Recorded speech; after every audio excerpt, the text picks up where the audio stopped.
Hello everyone, welcome to this B1 English listening practice video.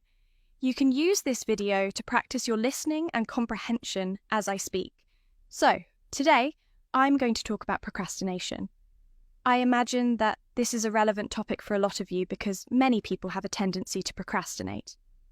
So, what is procrastination? Well, this refers to the action of delaying your work until a later time.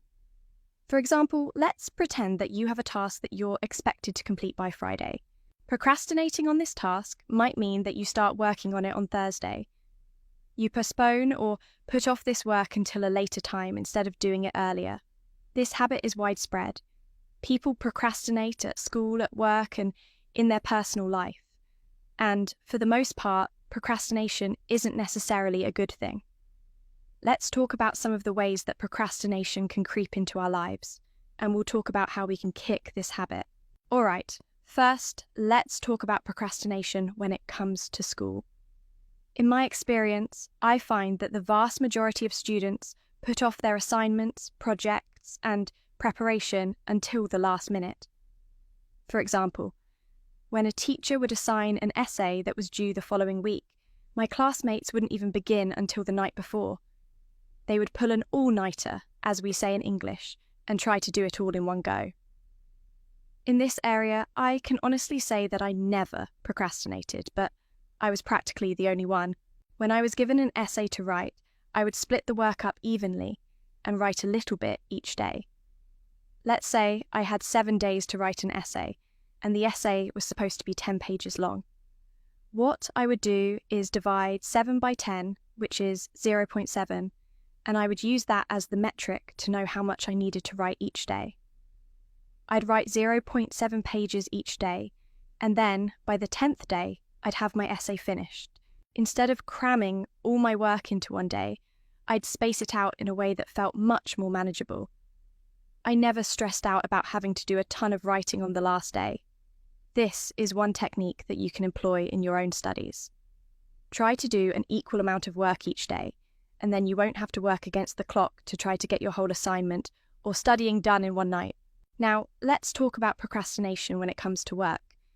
There's a common tendency to put off undesirable tasks until later. While in the moment that might seem okay, later on, you often end up regretting that decision. For me personally, when I put off an important task until later, I often dwell on the fact that I haven't finished it yet, and I dread having to do it at a later time. In other words, I don't even get to enjoy the time that I spent not doing the task because I'm thinking about the fact that I still have to do it later. I'm sure some of you have experienced this as well. In my opinion, the best way to avoid procrastinating in this way is to do your most important or difficult task first thing in the morning. This is an important concept that can really change your life. Suffer now so you can enjoy yourself later. It takes a lot of discipline and willpower to commit yourself to doing the hardest task first. But after you finish it, the rest of the day is smooth sailing. All right, lastly, let's talk about procrastination in your personal life. Maybe you have some goals you want to achieve or things you want to do in life, but you never actually get around to doing them. Well, one thing you can do to change this is to be more specific with your goals.